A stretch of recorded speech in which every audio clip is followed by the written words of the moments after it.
Thank you for calling PlayStation. My name is Amy. May I get your phone number to get you started? Hello, Amy. I got a general question. Sure. Can bad firmware cause a system issue? Like a firmware update?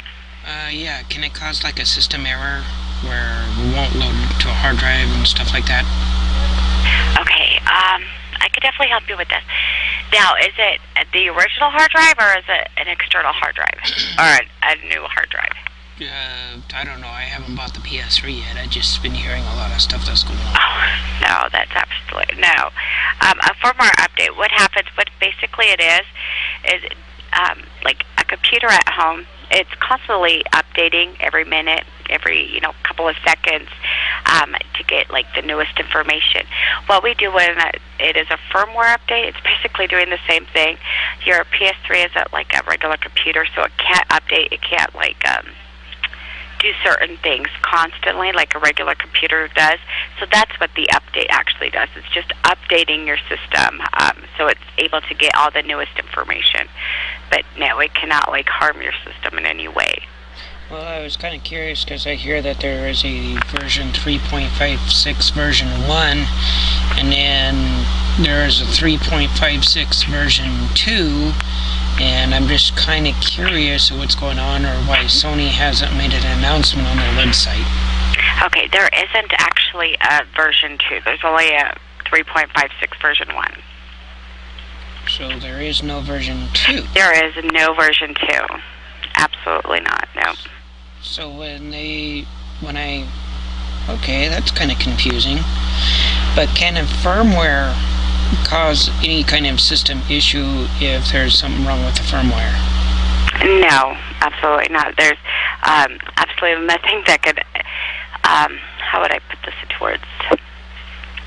Like a system firmware, basically what it is an update.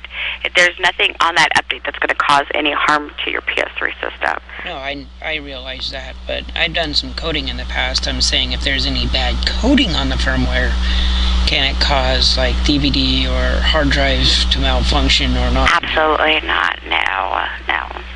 I've had mine automatically just send this information, and they actually publish it so that the consumers are aware of it. Because I haven't seen any publishing. I haven't seen.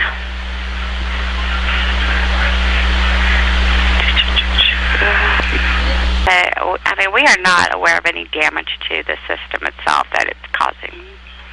Nothing, and because it was back in there is actually no. Okay, let's see. Monday. Yeah, there doesn't even look like there's a part 2 to a 3.56. It's just the update itself. It's a 3.56 okay, what about update. Or back in Monday, February, I think it was February 1st, 2nd, or 3rd, somewhere in there.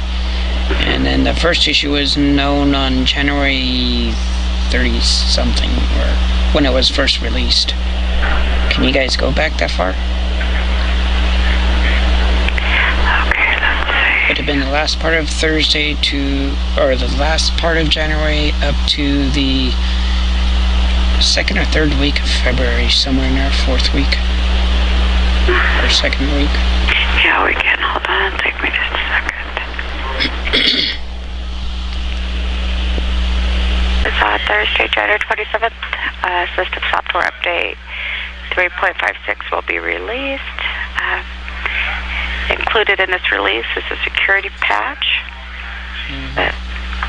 What is it that you're exactly trying to figure out?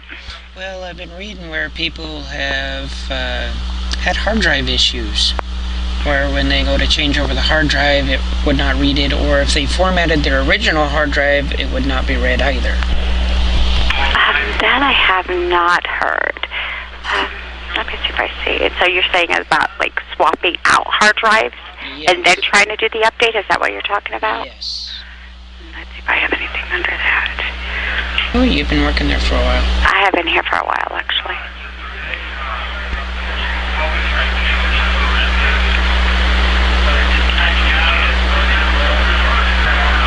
Yeah, but I don't. So I have I do see, I'm actually like kind of like at the forums. I do see where certain people are having a couple of software update issues, but it looks like the installation.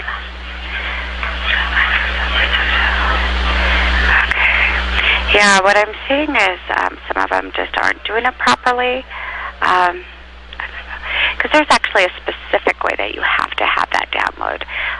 It all has to be like done in capital letters, and it actually has to be, a specific folder in another specific folder. Yeah, some people aren't doing it right, which could give them, like an error message. But like I said, I work here basically 6 days out of the week, and haven't heard a lot of that, what you're saying, where the swapping out of hard drive issues. I haven't heard a lot of that. I've heard a lot of people that, when the first firmware actually came out, people were having issues downloading it because there were so many people on the servers at the same time. So it was taking them a long time to actually get the update. But all of that, from my understanding, has been resolved. I know. Like I said, I have an older model, like way back. Yeah. When I first started, when I first started with Sony, it's like crazy old. And that one I've done updates, I don't know, every 6 months, something like that, a year. Never have had an issue with it. But it all depends also on how well you take care of your system as well. You want to make sure you're... have them near certain things, and they need ventilation and X. Well, not necessarily, because I have mine right by my TV, and I have a flat screen. What I mean is, like, sometimes people will just shut it off improperly. That could cause issues, or they're keeping it in TV cabinets, and they close those glass doors. Don't even do that with a computer. Yeah. So, I mean, I've had, I've seen issues with that. I've seen where people have, accidentally spilled stuff on it, on their PS3, or they're just not taking care of it. And it's a piece of equipment.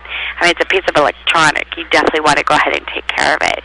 Just like you would, your high-def TV or your laptop. I mean, it is a piece of electronic equipment. I mean, you just don't throw it in the shelf and say, I'll see you in a couple of months or years. And I've got a friend that has his on a little board that's sticking out a couple inches from the wall, and he's got a box fan under it trying to keep it cool. So yeah, that's something we don't support as well.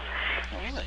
Those little box fans. Now, like I said, I've had mine. Now this one's the box fan he's got a filter under it. The way that he has it set up is where air could actually come up and come up. Yeah. Well, most people buy those box fans and they just put them on the back of the system. No, you don't. But what ends up happening? Yeah. Blocks it. Yeah. Exactly, and so it just starts circulating the hot air, and so that your system really never has a chance to cool off. I have mine just right on top of my TV stand. There's 3 feet behind it, a foot on each side. Like I said, I've had that thing for